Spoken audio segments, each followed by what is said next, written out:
Lesson 8. Edward VI, Lady Jane Grey and Mary I. Edward VI.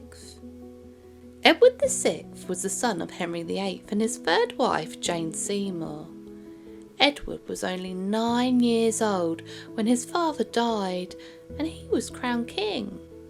Because of his age, he was deemed too young to rule and had several Lord Protectors who ruled for him and largely controlled him. Edward VI was a passionate Protestant and made further religious changes to the country, including making the Book of Common Prayer. This meant that religious services were given in English instead of Latin, so that everyone could understand what was being said. Edward had a whipping boy. Because he was king, he couldn't be punished for his mistakes. Instead, his friend would be whipped in front of him. This could be for naughty behaviour or mistakes in lessons. Edward was passionate about learning. He knew Latin, Greek and French, and would write letters to all the scholars and intellectuals of his time.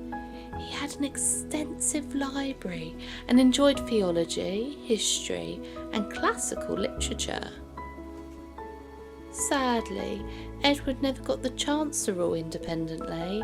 He caught a disease called tuberculosis and suffered from a persistent cough, fever and weight loss.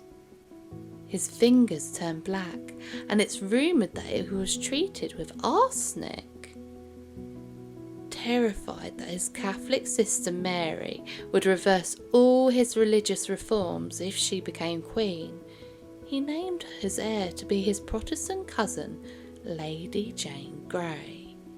He died on July 6, 1553, at the age of just 15. Lady Jane Grey.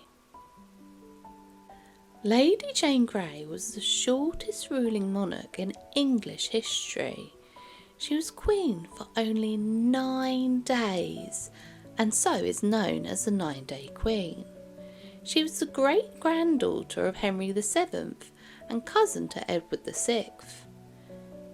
Jane was known for her love of learning, excelling in her studies. She was also a Protestant. At 10 years old, she left home to stay in the household of Thomas Seymour, alongside the Princess Elizabeth. Thomas planned to marry Jane to his nephew Edward VI and increase his power and control of the throne. After being made Edward's heir, her father, Henry Grey, Duke of Suffolk, and John Dudley, who was Duke of Northumberland and one of Edward's Lord Protectors, plotted to place her on the throne. First, they forcibly married her to the Duke of Northumberland's son, Guildford. Then, as soon as Edward died, they rushed Jane to the Privy Council so that all the councillors could swear allegiance to her. Lady Jane was very confused and distressed, as she hadn't known that she had been made Edward's heir, and at first she refused to accept the crown or the allegiances, saying that they were rightfully Mary's. She was pressured into going along with the plan, going to the Tower and participating in the crowning, but made it very clear that she didn't want to. Mary, enraged at Jane claiming the throne, raised an army and marched on London. She was met with cheering crowds and had the support of England.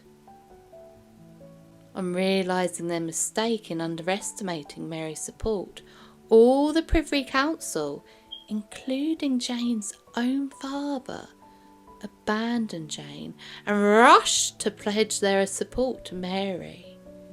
Jane was abandoned by everyone, including her mother and her father, and was left at the Tower to meet her fate. Jane and her husband Guildford were imprisoned at the Tower of London.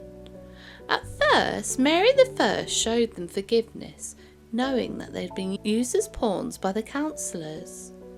But after Jane's father participated in another rebellion which aimed to put Jane back on the throne, Mary felt that she had no other option but then to remove the threat that Jane posed just by existing. Mary gave Jane the option of publicly converting to Catholicism, but Jane, a passionate Protestant, refused. Instead, she was beheaded at just 17 years old. Lady Jane Grey had never wanted to be queen and paid the ultimate price for other people's greed for power.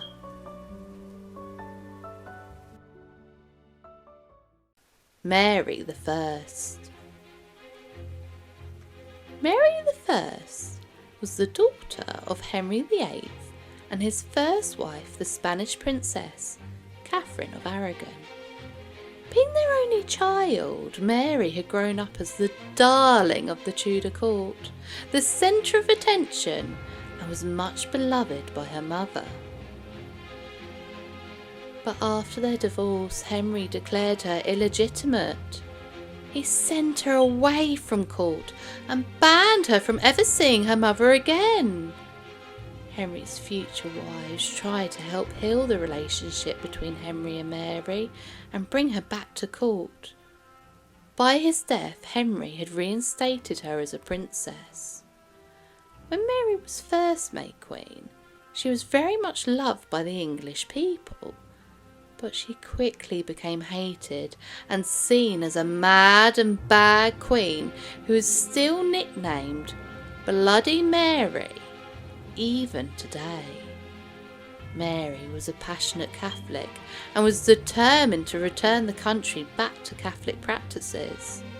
Many people became accustomed to Protestant practices and found them easier to follow and more profitable. They resisted her reforms, and she became angry. Mary I is believed to have had over 300 people burned at the stake just for being Protestants. These were wealthy Tudors, clergy and common people. She then became even more unpopular when she married King Philip II of Spain. People believed as a woman she would hand over her control of the throne and the country to the Spanish. Plots began to form against her, plans to overthrow Mary and replace her with her younger sister Elizabeth. This led to Elizabeth being imprisoned in the Tower of London. Mary then fell pregnant, or so she thought. The Tudor doctors were also convinced that she was pregnant, and she claimed to feel the baby move. But after 11 months of pregnancy, it became clear that no baby was going to be born. It may be that Mary suffered from a condition that caused her to experience pregnancy symptoms, such as an ovarian tumour. King Philip grew bored of Mary and returned to Spain. The French then took control of the port of Calais, which had been under English control since 1347. Mary experienced a second phantom pregnancy, but because her husband was abroad, this time no one believed her. Mary died on November 17th, 1558. The crown now passed onto her sister, Elizabeth.